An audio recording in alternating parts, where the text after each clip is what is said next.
How to assign roles and permissions in Zoho CRM. I'm gonna guide you through the process on how to do it. Let's get started.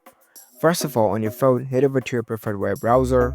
On your browser, navigate to the Zoho CRM website. After you are in the website, make sure that you are logged in with your account. Once you are logged in, you will see this kind of web interface.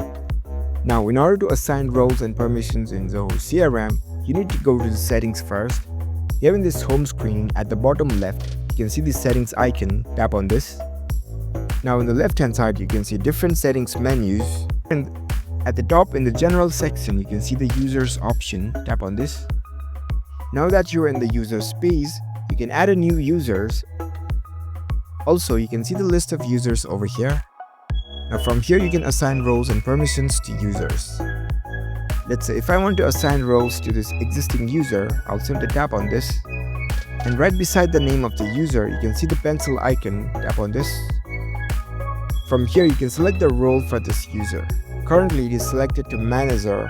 If you tap on it, here you will see the options of roles that you can select from. After that, you can tap on this save button. If you want to assign role to a new user, tap on this new user button. While creating a new user, here in this role section, tap on this and select the role from here. So that's how we can easily assign roles and permissions in Zoho CRM. If you found this video helpful, don't forget to give this video a thumbs up and subscribe to our channel for more tech tips. Thank you for watching.